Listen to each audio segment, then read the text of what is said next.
पहली बड़ी खबर यह है, वित्त मंत्री निर्मला सीतारमण आज पेश करेंगी आम बजट। संसद में सुबह 11 बजे देश का बजट पेश होगा। बजट में वित्त मंत्री करेंगी कई अहम घोषणाएं।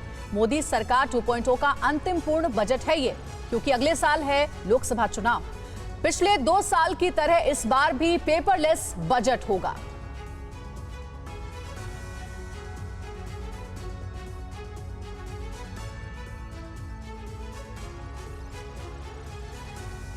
आम बजट से देश में मिडिल क्लास और सैलरी क्लास को सबसे ज्यादा आस रहती है और टैक्स रियायत को लेकर ये आस रहती है।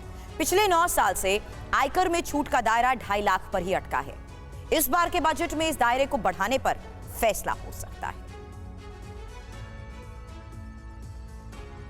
नौकरी पेशा लोगों की सबसे बड़ी चिंता इनकम टैक्स को लेकर रहती है। इस बार सरकार से 9 साल बाद टैक्स छूट का दायरा बढ़ाकर राहत दिए जाने की उम्मीद है। इस बार बजट में नौकरी पेशा लोगों के लिए टैक्स छूट का दायरा 2.5 लाख रुपए से बढ़ाकर 5 लाख रुपए की जा सकती है। इसके अलावा स्टैंडर्ड डिडक्शन को 50,000 से बढ़ाकर 1 लाख रुपए किया जा सकता है। इसके अलावा होम लोन पर भी लगने वाले ब्याज पर टैक्स में छूट का दायरा 2 लाख से बढ़ाकर 3 लाख रुपए किया जा सकता है। इसके साथ मूल रकम अदाकारी में छूट का दायरा 1.5 लाख से बढ़कर 2 लाख रुपए हो सकती है।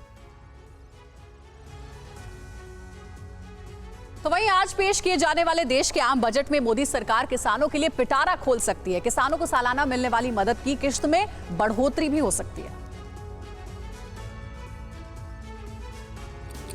मोदी सरकार किसानों को आर्थिक रूप से मदद करने के लिए कई योजनाएं चलाती है। आम बजट में सरकार किसानों की मदद के लिए मौजूदा सालाना दी जाने वाली पीएम किसान सम्मान निधि का दायरा बढ़ा सकती है। मौजूदा समय में सरकार किसानों को सालाना 2-2 हजार की 3 किस्तों में 6,000 रुपए की मदद देती है। उम्मीद की जा रही है कि बजट में किसानों के अकाउंट में 3 के बजाय 4 किस्तों में 8,000 रुपए ट्रांसफर किए जाने की योजना लागू की जा सकती है। पीएम किसान सम्मान निधि योजना से देश भर में 11 करोड़ से ज्यादा किसान जुड़ चुके हैं।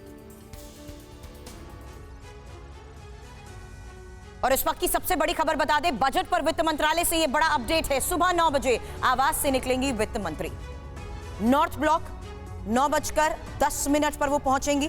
निर्मला सीतारमण सुबह 9 बजे अब निकलेंगी अपने आवास से और 9:10 का वो वक्त होगा जब निर्मला सीतारमण नॉर्थ ब्लॉक पहुंचेंगी।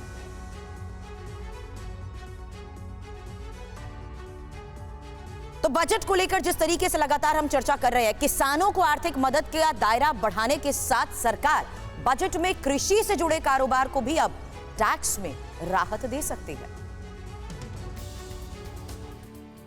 कृषि क्षेत्र में सप्लाई चेन को मजबूत करने के लिए सरकार बजट में इस सेक्टर से जुड़ी फर्मों को टैक्स से राहत दे सकती है। कृषि क्षेत्र को आधुनिक बनाने के लिए जीएसटी में छूट देने के साथ तकनीकों के विकास पर काम कर रहे स्टार्टअप को बढ़ावा देने के लिए योजनाओं का ऐलान हो सकता है। इसमें एग्रोकेमिकल, एग्रो ऑटो समेत कृषि क्षेत्र में उपयोग के लिए लाए जाने वाले उपकरणों, मशीनों पर छूट के साथ नई योजनाओं का भी ऐलान हो सकता है। किसानों का कहना है कि डीजल की बढ़ती कीमतों ने भी उनकी परेशानी बढ़ा दी है। तो वहीं बजट में केंद्रीय कर्मचारियों के लिए भी कई तोहफे दिए जाने की उम्मीद है। सैलरी रिवीजन के नए फॉर्मूले पर भी ऐलान संभव है। मोदी सरकार आज पेश किए जाने वाले बजट में केंद्रीय कर्मचारियों को भी कई राहत देने का ऐलान कर सकती है। बजट में केंद्रीय कर्मचारियों को हाउस बिल्डिंग अलाउंस में एडवांस राशि के दायरे को 25 लाख से बढ़ाकर 30 लाख रुपए कर सकती है। सरकार अपने कर्मचारियों को एडवांस एचबीए देती है, जिस पर 7.1% ब्याज दिया जाता है। एचबीए का दायरा बढ़ाने के साथ ब्याज दरों को बढ़ाकर 7.5% किया जा सकता है। साथ ही सरकार केंद्रीय कर्मचारियों के सैलरी रिवीजन के लिए नए फार्मूलों का ऐलान कर सकती है। और टीवी 9 भारतवर्ष आपको एक जानकारी दे रहा है। इस वक्त की एक और सबसे बड़ी खबर बताते हैं, जहां सुबह 9:30 बजे राष्ट्रपति भवन वित्त मंत्री पहुंचेंगी। राष्ट्रपति को बजट की जानकारी वित्त मंत्री देंगी। सुबह 9:50 का वक्त होगा जब राष्ट्रपति भवन से वित्त मंत्री निकलेंगी।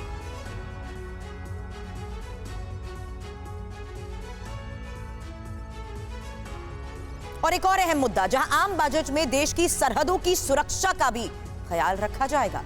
मेक इन इंडिया को बढ़ावा देने के लिए सरकार बजट में रक्षा क्षेत्र के लिए आवंटन बढ़ा सकती है। बदलते वैश्विक हालत और सीमा पर दुश्मन मुल्कों से मिल रही मुश्किल चुनौती को देखते हुए रक्षा बजट में बढ़ोतरी तय मानी जा रही है। बजट में सरकार डिफेंस सेक्टर में मेक इन इंडिया को बढ़ावा देने के लिए डिफेंस इक्विपमेंट के रिसर्च एंड डेवलपमेंट सेक्शन में बजट को 15% तक बढ़ाया जा सकता है। इससे रक्षा के क्षेत्र में उत्पादन करने वाली कंपनियों को कई स्तरों पर बढ़ावा दिया जा सकता है। नई PLI स्कीम लाकर निजी क्षेत्रों में भी बढ़ावा दिया जा सकता है। देश में 5000 से भी ज्यादा रक्षा क्षेत्रों में इनोवेशन पर DRDO के सौजन्य से काम चल रहा है।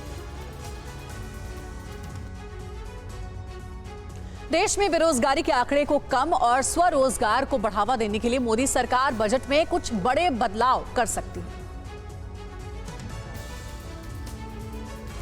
देश में विपक्ष सरकार को बेरोजगारी के मुद्दे पर घेरती रहती है। मोदी सरकार इस बार के बजट में स्वरोजगार के मौके को बढ़ावा देने के लिए कई योजनाओं को बजट में लागू कर सकती है। रोजगार को बढ़ावा देने के लिए सरकार नए व्यवसाय के लिए कर्ज और उसमें छूट से जुड़ी नई योजनाओं की घोषणा कर सकती है। साथ ही बीते 2 साल में घोषित की गई PLI स्कीम को जारी रखते हुए विस्तार किया जा सकता है। सूक्ष्म और लघु के अलावा मध्यम उद्योग क्षेत्र में निवेश को बढ़ावा देने के लिए योजना को बेहतर किए जाने की उम्मीद है। तो रोजगार में क्या ऐलान संभव है, रिपोर्ट में आपने जाना। आगे रेल बजट को लेकर भी करेंगे बात, लेकिन उससे पहले सबसे बड़ी खबर, जहां सुबह 10 बजे का वक्त जब संसद भवन पहुंचेंगी वित्त मंत्री। बजट से पहले वित्त मंत्रालय के ऑफिसर्स से मुलाकात को लेकर इस वक्त की ये सबसे बड़ी खबर। तो एक बार फिर से बता दें, TV9 भारतवर्ष आपको एक जानकारी दे रहा है कि अभी फिलहाल सुबह 10 बजे का वक्त होगा जब वित्त मंत्री संसद भवन में पहुंचेंगी और बजट से पहले ही वित्त मंत्रालय के ऑफिसर्स के साथ उनकी इस खास मुलाकात को लेकर इस वक्त की ये सबसे बड़ी खबर। 2017 से आम बजट के साथ ही रेल बजट भी पेश किया जाता है। आज पेश किए जाने वाले बजट में रेलवे के आधुनिकीकरण पर भी फोकस करके कई योजनाओं का ऐलान हो सकता है। आम लोगों की लाइफलाइन माने जाने वाली भारतीय रेल को बदलते वक्त के साथ और बेहतर बनाने पर बजट में फोकस किया जा सकता है। रेल मंत्रालय ने सरकार से वंदे भारत ट्रेन में नए अपडेट, हाई स्पीड ट्रेनों, स्टेशनों के आधुनिकीकरण, विद्युतीकरण, रेल ट्रैक के दोहरीकरण के लिए 1,80,000 करोड़ रुपए के बजट की सिफारिश की है। इसमें डेडिकेटेड फ्रेट कॉरिडोर और मेट्रो रेल का विस्तार शामिल है। माना जा रहा है कि अधूरे प्रोजेक्ट को पूरा करने के लिए रेल बजट में 20 से 30% की बढ़ोतरी की जा सकती है। वही वित्त मंत्री निर्मला सीतारमण आज बजट में हाइड्रोजन ट्रेन चलाए जाने को लेकर ऐलान कर सकती हैं। इसके साथ सीनियर सिटीजन को भी रियायत पर ऐलान संभव है। केंद्र सरकार बजट में हाइड्रोजन ट्रेन का ऐलान भी कर सकती है। बजट में एनर्जी के लिए विकल्प यानी ग्रीन एनर्जी पर फोकस रखा जा सकता है। वित्त मंत्री Nirmala Sitharaman hydrogen power train के अलावा वंदे भारत एक्सप्रेस ट्रेन को लेकर भी कुछ खास ऐलान कर सकती हैं। देश भर में 35 ऐसी ट्रेनें चलाने का ऐलान किया जा सकता है। 400 वंदे भारत ट्रेन, 4000 नए ऑटोमोबाइल करियर कोच, 58,000 वैगन ट्रेनों का भी ऐलान हो सकता है। वरिष्ठ नागरिकों को टिकट किराए में छूट देने के ऐलान भी बजट में किए जा सकते हैं। और इस वक्त की एक और बड़ी खबर, जहां बजट से पहले सुबह 10:15 बजे संसद भवन में कैबिनेट की बैठक होगी। प्रधानमंत्री की अध्यक्षता में कैबिनेट की मीटिंग को लेकर इस वक्त ये सबसे बड़ी खबर। एक बार फिर से बता दें, बजट से पहले सुबह 10:15 बजे का वक्त जब संसद भवन में ही कैबिनेट की बैठक होगी प्रधानमंत्री की अध्यक्षता में। अब बजट में जिन अहम सेक्टर्स में सरकार के संभावित ऐलानों पर नजर होगी, उनमें से एक सबसे बड़ा सेक्टर है हेल्थ। और देश की स्वास्थ्य सेवाओं को बेहतर करने के लिए ही बजट में राशि भी बढ़ाई जा सकती है। कोरोना महामारी के आने के बाद देश के हेल्थ इंफ्रास्ट्रक्चर को और मजबूत करने की जरूरत महसूस की जा रही है। इसको ध्यान में रखते हुए सरकार सार्वजनिक स्वास्थ्य क्षेत्र में बुनियादी सुविधाओं और रिसर्च को बढ़ावा देने के लिए सरकार आवंटन में 15% की राशि बढ़ा सकती है। साथ ही टियर 2 और टियर 3 के शहरों में निजी क्षेत्र को सरकार अस्पताल खोलने के लिए सपोर्ट स्कीम का भी ऐलान कर सकती है। इसके अलावा मौजूदा समय में हेल्थ केयर सर्विसेज पर GST 18% लगता है, जिसे घटाकर 12% किया जा सकता है।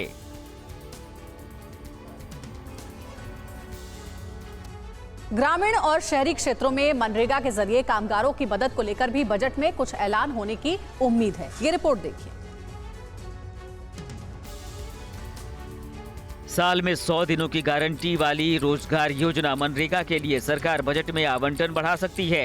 आर्थिक सर्वे में कहा गया है कि मनरेगा में रोजगार मांग कोविड के पहले वाले स्तर तक पहुंच चुकी है। पिछले वित्तीय वर्ष में कोरोना के दौर में आर्थिक बदलाव की वजह से मनरेगा की योजना में 25.5% की कटौती की गई थी, लेकिन अब आर्थिक बदलाव से उबरी सरकार बजट में इस योजना को और बेहतर करने के लिए आवंटन को बढ़ा सकती है।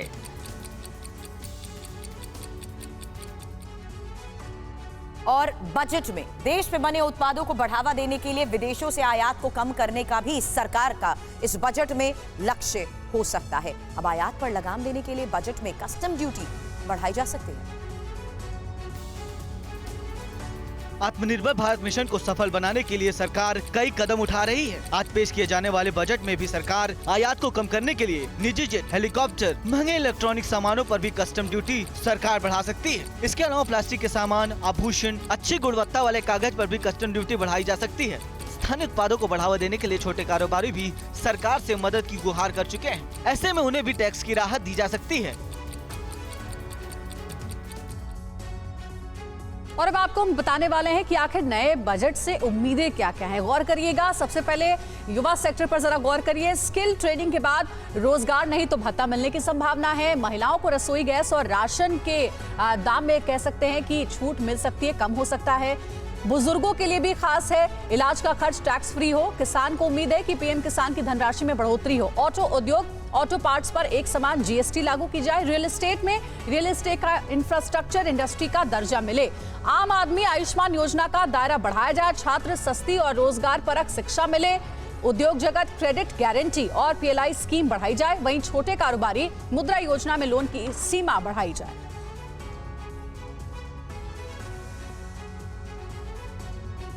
मोबाइल और इंटरनेट के बढ़ते उपभोक्ता वर्ग और ऑनलाइन गेमिंग में हर दिन हो रही बढ़ोतरी पर भी सरकार की नजर है। ऑनलाइन गेमिंग से कम राशि जीतने वालों पर भी बजट में टैक्स लगाया जा सकता है। इंटरनेट के इस्तेमाल करने वालों के साथ ऑनलाइन गेम खेलने वालों की संख्या में भी तेजी से बढ़ोतरी हो रही है। ऑनलाइन गेमिंग ऐप से देश में इनामी राशि जीतने वालों को बजट से झटका लग सकता है। सरकार ऑनलाइन गेमिंग से 10,000 से कम की इनामी राशि पर भी टैक्स लगाने की घोषणा कर सकती है। मौजूदा नियम के मुताबिक 10,000 या उससे अधिक की जीती हुई राशि पर 30% टैक्स लगता है। सरकार ऑनलाइन गेमिंग को रेगुलेट कर सकती है। इसके तहत ऑनलाइन गेमिंग कंपनियों को मिलकर एक सेल्फ कंट्रोल ऑर्गेनाइजेशन भी बनाने का विचार है। बड़ी खबर, जहां बजट में गैर बैंकिंग वित्तीय कंपनियों के लिए सरकार क्या ऐलान कर सकती है, इस खास रिपोर्ट से समझिए। पारंपरिक बैंकों की तुलना में एनबीएफसी यानी गैर बैंकिंग वित्तीय कंपनियों के माध्यम से लोन देने में तेजी से वृद्धि हुई है। इसके जरिए छोटे और मीडियम उद्योगों को भी मदद मिली है। इस बार के बजट में एनबीएफसी सेक्टर को सरकार से काफी उम्मीदें हैं। सरकार एनबीएफसी के लिए टैक्स में राहत का ऐलान कर सकती है। सरकार ऐसा लोन को और आसान करने के लिए कर सकती है। इस सेक्टर की लोन रिकवरी के आंकड़े भी बेहतर बताए गए हैं। इस साल इस सेक्टर के 10 से 12% की दर से बढ़ने का भी अनुमान जताया गया है। तो वहीं स्टार्टअप्स को बढ़ावा देने वाली मोदी सरकार बजट में इसे लेकर कई फैसलों का ऐलान कर सकती है। इसके जरिए टैक्स में राहत की भी उम्मीद है। ये रिपोर्ट देखिए। आत्मनिर्भर भारत योजना को बढ़ावा देने के मकसद से मोदी सरकार बजट में स्टार्टअप के लिए कई नए फैसलों का ऐलान कर सकती है, जिसके तहत स्टार्टअप को कई स्तर में छूट मिल सकती है। इनमें कम टर्नओवर वाले स्टार्टअप के उत्पाद पर जीएसटी नहीं लगाने का फैसला लिया जा सकता है और सरकार स्टार्टअप को कम दर पर कर्ज मुहैया करवा सकती है। इसके अलावा स्टार्टअप के लिए निवेश नियमों में छूट जैसे कदम शामिल हो सकते हैं। आर्थिक सर्वे में भी स्टार्टअप का स्वामित्व देश में वापस लाने की जरूरत बताई गई। और आज पेश होने जा रहे पीएम आवास योजना के तहत शहरी और ग्रामीण इलाकों के लिए बजट का ऐलान हो सकता है। सरकार ने 2024 तक सभी गरीबों को पक्का मकान देने का लक्ष्य रखा। केंद्रीय बजट में सरकार आवास योजना को लेकर भी कुछ बड़ा ऐलान कर सकती है। पीएम आवास योजना के तहत सरकार इस बार शहरी और ग्रामीण क्षेत्रों को भी भारी भरकम बजट आवंटित कर सकती है। सरकार पीएम आवास योजना के लाभार्थियों के लिए वित्तीय सहायता की राशि में 10% की बढ़ोतरी का ऐलान कर सकती है। केंद्र सरकार का साल 2024 तक देश के सभी गरीबों को पक्का मकान देने का लक्ष्य है। योजना में शहरी और ग्रामीण क्षेत्रों में आवास निर्माण के लिए राज्यों की ओर से की गई मांग को भी तरजीह दी जा सकती है। तो वहीं बजट में ज्यादा निर्यात करने वाले जिलों में इंफ्रास्ट्रक्चर को बढ़ावा देने को लेकर ऐलान किए जा सकते हैं। इस प्रोजेक्ट में देश के 100 जिले शामिल हो सकते हैं। बजट में देश में ज्यादा निर्यात करने वाले जिलों में खास प्रावधान किया जा सकता है। इस प्रोजेक्ट में करीब 100 जिलों को शामिल किया जा सकता है। इन्हें सड़क, हवाई और रेल यातायात से जोड़ने के लिए प्रावधान किया जा सकता है। एक जिले एक उत्पाद वाले कई राज्यों को भी शामिल किया जा सकता है। सरकार निर्यात को बढ़ावा देने के मकसद से ऐसे जिलों, शहरों, तहसीलों और ग्रामीण क्षेत्रों के लिए अलग से राशि आवंटन कर सकती है। इंफ्रास्ट्रक्चर की कमी के चलते कई जगहों से निर्यात महंगा हो जाता है। सरकार इलेक्ट्रिक गाड़ियों को लगातार बढ़ावा देने का काम कर रही है और इसे लेकर भी बजट में ऐलान हो सकता है। सरकार प्रदूषण से निपटने के लिए इलेक्ट्रिक गाड़ियों की मैन्युफैक्चरिंग के लिए बजट में नई योजना ला सकती है। इलेक्ट्रिक व्हीकल खरीदने वालों को मिल रही सब्सिडी इस साल 31 मार्च को खत्म हो रही है। सरकार इस सब्सिडी को आगे भी बढ़ा सकती है। इलेक्ट्रिक गाड़ियों की लागत और लिथियम आयन बैटरी उत्पादन, एनर्जी स्टोरेज सिस्टम और ईवी चार्जिंग इंफ्रास्ट्रक्चर के लिए सरकार नए ऐलान कर सकती है। नए बजट में एथेन में कैपेक्स सब्सिडी, आयात शुल्क और जीएसटी की दर को भी कम कर सकती है। नेशनल हाईवे और एक्सप्रेसवे के विकास की रफ्तार को सरकार लगातार आगे बढ़ा रही है। बजट में इसे लेकर भी कई ऐलान संभव है। सरकार बजट में देश के नेशनल हाईवे और एक्सप्रेसवे के विकास की रफ्तार को जारी रख सकती है। इसके तहत राजमार्ग मंत्रालय को पिछले साल के मुकाबले 20% ज्यादा बजट मिल सकता है। 2,20,000 करोड़ रुपए या इससे ज्यादा का बजट इस बार आवंटित हो सकता है। पिछले बजट में ये राशि 1,99,000 करोड़ रुपए रखी गई थी। सरकार नेशनल हाईवे नेटवर्क के विस्तार और सुधार को लगातार अहमियत दे रही है। मार्च 2023 तक राजमार्ग मंत्रालय 11,000 किलोमीटर नेशनल हाईवे को पूरा करने का लक्ष्य पूरा कर सकती है। वित्त मंत्री आज बजट में emergency credit line guarantee scheme को 1 साल के लिए बढ़ा सकती हैं। इससे कारोबारी क्षेत्र को मदद मिलेगी। सरकार आज पेश होने वाले बजट में कारोबारी क्षेत्र को मदद करने वाली emergency credit line guarantee scheme को 1 साल के लिए बढ़ा सकती है, जिसके तहत 5 लाख करोड़ रुपए का कर्ज दिया जा सकता है। अभी इस योजना की अवधि मार्च 2023 तक है। आंकड़ों के मुताबिक अब तक योजना के तहत 1,19 करोड़ गारंटी वाले कर्ज दिए गए हैं और 3,58,000 करोड़ रुपए की कर्ज की गारंटी ली गई है। सबसे ज्यादा गारंटी वाला कर्ज लेने वाले कंज्यूमर ड्यूरेबल, FMCG, रिटेल दुकानें, सर्विस और टेक्सटाइल जैसे क्षेत्र रहे हैं। वित्त मंत्री निर्मला सीतारमण आज बजट में डिजिटल तकनीक के लिए आर्टिफिशियल इंटेलिजेंस, मशीन लर्निंग को लेकर ऐलान कर सकती है। वित्त मंत्री निर्मला सीतारमण आज बजट में डिजिटल तकनीक के लिए विशेष घोषणाएं कर सकती हैं। इसके तहत सरकार आर्टिफिशियल इंटेलिजेंस, मशीन लर्निंग और इंटरनेट ऑफ थिंग्स के डिजिटल इंडस्ट्री सेक्टर को रफ्तार देने के लिए नया रोड मैप पेश कर सकती है। नई योजनाओं के साथ ही एक नोडल एजेंसी का ऐलान हो सकता है। ये सेक्टर अगले 5 साल में देश की GDP में अहम भूमिका निभा सकती है। नई टेक्नोलॉजी को अपनाने के साथ रिसर्च और डेवलपमेंट में निवेश करने पर इंसेंटिव मिल सकता है।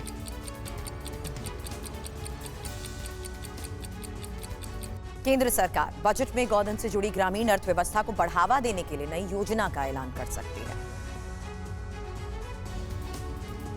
बजट में सरकार पशुओं से जुड़ी ग्रामीण अर्थव्यवस्था को बढ़ाने वाली नई योजना का ऐलान भी कर सकती है।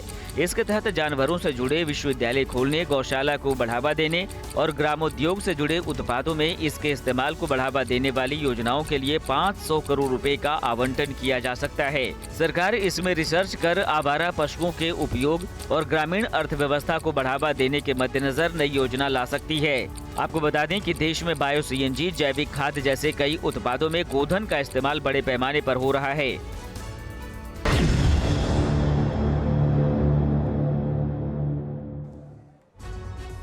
2024 के चुनाव से पहले यह आखिरी आम बजट होगा। देश के सामने रोटी का बड़ा सवाल है, क्योंकि पिछले 1 साल में सबसे ज्यादा मार रोटी पर ही पड़ी है। कभी मौसम की वजह से तो कभी यूक्रेन रूस युद्ध की वजह से। आर्थिक तंगी से उबरने के लिए सरकार से कितनी उम्मीदें हैं, देखिए इस खास रिपोर्ट।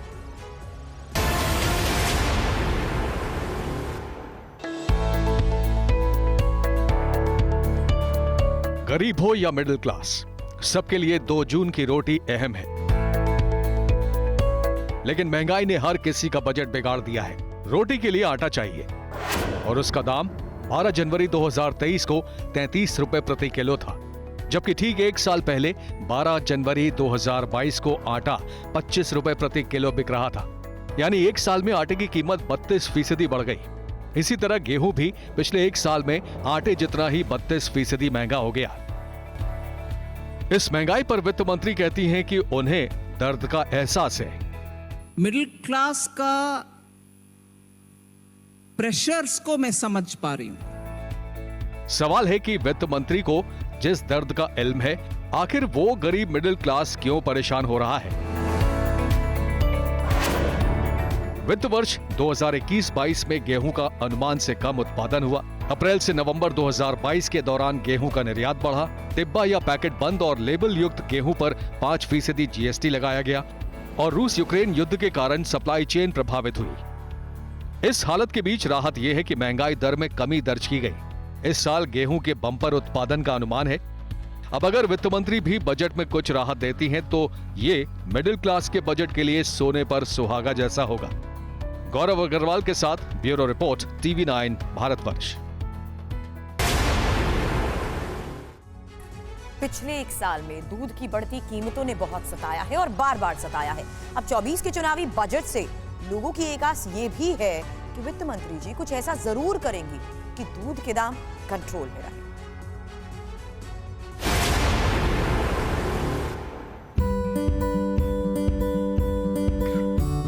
दूध रोजमर्रा की ऐसी जरूरत है जो अमीर हो या गरीब, हर घर में प्रमुखता से इस्तेमाल की जाती है। लेकिन बढ़ती महंगाई से ये अति महत्वपूर्ण आइटम भी बच नहीं पाया है। पिछले एक साल में दूध की कीमतें बम्पर तरीके से बढ़ी हैं। देश की राजधानी दिल्ली की बात करें तो पिछले एक साल में दूध की कीमतें 5 बार बढ़ी हैं। मार्च 2022 में 2 रुपए प्रति लीटर, अगस्त 2022 में 2 रुपए प्रति लीटर, अक्टूबर 2022 में 2 रुपए प्रति लीटर, नवंबर 2022 में 1 रुपए प्रति लीटर और दिसंबर 2022 में 2 रुपए प्रति लीटर। कंपनियां लागत बढ़ने का बहाना बनाकर लगातार दूध के दाम बढ़ा रही हैं। सवाल है कि आखिर क्यों बढ़ रही है लागत? इसके कई कारण हैं। ट्रांसपोर्टेशन का बढ़ता खर्च, लंपी स्किन बीमारी की वजह से दूध उत्पादन में गिरावट, इस साल पशुचारे की महंगाई 28% तक बढ़ गई। उम्मीद है वित्त मंत्री जब बजट बना रही होंगी तो घर में इस्तेमाल किए जाने वाले इस सबसे इंपॉर्टेंट आर्टिकल की महंगाई का ख्याल जरूर रखेंगी। गौरव अग्रवाल के साथ ब्यूरो रिपोर्ट, TV9 भारतवर्ष। इंसान की पहली और आखिरी जरूरत कपड़ा है। चिंता वाली बात यही है कि कपड़े के दाम भी पिछले कई महीनों से आसमान छू रहे हैं। क्या इस बजट में सरकार इस चिंता पर गौर करेगी?